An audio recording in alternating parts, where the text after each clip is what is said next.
जम्मू कश्मीर के नौशेरा के नोनियाल लोअर गांव के एक खेत में बम मिलने से हड़कंप मच गया। स्थानीय लोगों ने इसकी सूचना नौशेरा पुलिस को दी। पुलिस की जांच में ये मोर्टार जिंदा होने की पुष्टि हुई और सेना को बुलाया गया। सेना ने बाद में मोर्टार को डिफ्यूज किया। ये मोर्टार काफी पुराना बताया जा रहा है। ये खेत में कैसे आया, पुलिस इसकी जांच कर रही है। राष्ट्रपति रामनाथ कोविंद आज असम के तामुलपुर जिले में बोडो साहित्य सभा में शामिल होंगे। आयोजकों को इस कार्यक्रम में 1 लाख से अधिक लोगों के शामिल होने की उम्मीद है। ये सत्र 4 मई तक चलेगा। ये पहली बार है जब बोडो साहित्य सभा में भारत के राष्ट्रपति भाग लेंगे। असम के हथकरघा और कपड़ा कल्याण बोडोलैंड के मृदा संरक्षण मंत्री उरखाओ ग्वारा ब्रह्मा ने कहा है कि इस वर्ष के सत्र का विषय खाद्य अपशिष्ट बंद करो है। प्रधानमंत्री नरेंद्र मोदी अपने 3 दिवसीय यूरोप दौरे के तहत जर्मनी की राजधानी बर्लिन पहुंचे। यहां पीएम मोदी ने प्रवासियों भारतीयों से भी मुलाकात की।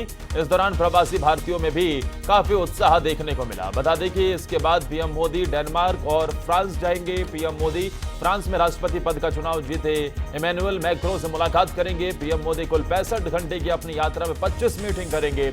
इस दौरान वो 8 वैश्विक नेताओं से मिलेंगे।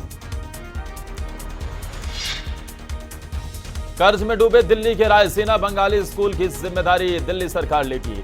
नीलामी से बचाने और बच्चों की शिक्षा के हितों को देखते हुए दिल्ली सरकार ने अब स्कूल संचालन का फैसला लिया है। दिल्ली सरकार ने दिल्ली हाईकोर्ट में हलफनामा दायर कर आश्वासन दिया कि दिल्ली सरकार का कहना है कि स्कूलों के खातों की भी जांच करवाई जा रही है। दरअसल स्कूल के ऊपर बैंक से लिए गए कर्ज मामले में डिफॉल्ट करने का आरोप लगा है।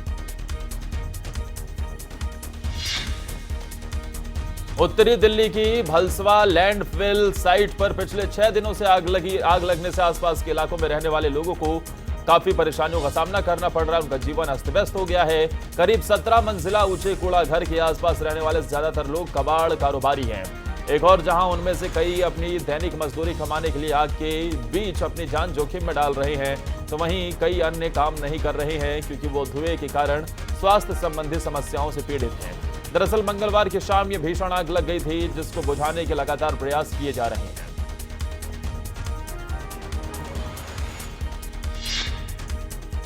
पंजाब सरकार राज्य के 117 विधायकों को एक और बड़ा झटका देने जा रही है। सूबे के विधायकों को अब अपना आयकर खुद भरना होगा। मुख्यमंत्री भगवंत मान इस अहम फैसले पर आज अंतिम मुहर लगाएंगे। सरकार के इस फैसले से सरकारी खजाने के हर साल लगभग 70 लाख रुपए की बचत होगी। आम आदमी पार्टी जब विपक्ष में थी तो सरकारी खजाने से विधायकों के आयकर भरे जाने पर जमकर विरोध किया था। चुनाव से पहले पार्टी के राष्ट्रीय संयोजक अरविंद केजरीवाल और अन्य दूसरे नेताओं ने घोषणा की थी कि पंजाब में जब आम आदमी पार्टी की सरकार बनेगी तो वो सरकारी खजाने से किए जाने वाले ऐसे खर्चों पर लगाम लगाएंगे।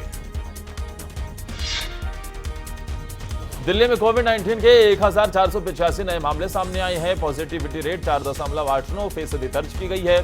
स्वास्थ्य विभाग की ओर से साझा किए गए आंकड़ों के मुताबिक दिल्ली में अब तक कोरोना वायरस से 18,84,560 लोग संक्रमित हो चुके हैं और 26,175 लोगों की जान जा चुकी है। यूपी के गाजियाबाद और नोएडा में पिछले कुछ दिनों के दौरान कोरोना के मामलों में तेजी से बढ़ोतरी देखी गई है। इसको देखते हुए पिछले दिनों सरकार ने नोएडा, गाजियाबाद और लखनऊ समेत राज्य के 7 जिलों में मास्क अनिवार्य कर दिया था। हालांकि स्थिति में कोई सुधार नहीं हुआ। अब एक बार फिर सरकार ने तेजी से बढ़ते मामलों को देखते हुए एक सख्त फैसला लिया है। सरकार नोएडा में 31 मई तक धारा 144 लागू कर दी गई है। बताया जा रहा है कि सरकार का यह फैसला नोएडा में कोरोना के मामलों में बढ़ोतरी को देखते हुए लिया गया है। पिछले कुछ दिनों से पूरे देश में भीषण गर्मी के बीच लोग बिजली संकट से जूझ रहे हैं। इस बिजली किल्लत की वजह से देश में कोयले की कमी, एक तो भीषण गर्मी, ऊपर से देश के कई राज्यों में घंटों हो रही बिजली कटौती से बुरा हाल है। इस समय पूरे देश में बिजली की मांग रिकॉर्ड ऊंचाइयों पर है। वहीं केंद्र सरकार और राज्य सरकारों के बीच भी बिजली को लेकर नोकझोंक जारी है। एक तरफ जहां केंद्रीय ऊर्जा मंत्रालय राज्यों में बिजली संकट के लिए उनके कोयला आयात को लेकर लचर रवैये को जिम्मेदार ठहरा रहा है, वहीं दूसरी तरफ राज्य महंगे कोयले और ढुलाई को दोष दे रहे हैं। प्रचंड गर्मी की मार झेल रहे दिल्ली, उत्तर पश्चिम भारत में आज से कुछ दिन के लिए थोड़ी राहत मिल सकती है। मौसम विभाग ने इन क्षेत्रों में गरज के साथ बारिश और धूल भरी आंधी चलने की संभावना जताई है। मौसम विभाग का पूर्वानुमान है कि अगले 24 घंटे में आंशिक रूप से बादल छाए रहने के साथ 30 से 40 किलोमीटर प्रति घंटे की रफ्तार से हवाएं चलेंगी। इस वजह से अधिकतम तापमान में कमी आएगी। विभाग के वरिष्ठ वैज्ञानिक RK जेनामणि ने कहा है कि पश्चिमी विक्षोभ दिल्ली की ओर बढ़ रहा है। हमने दिल्ली, पश्चिमी UP, राजस्थान, पंजाब, हरियाणा समेत संपूर्ण उत्तर पश्चिम भारत में गरज के साथ बारिश और अंधड़ की चेतावनी जारी की है।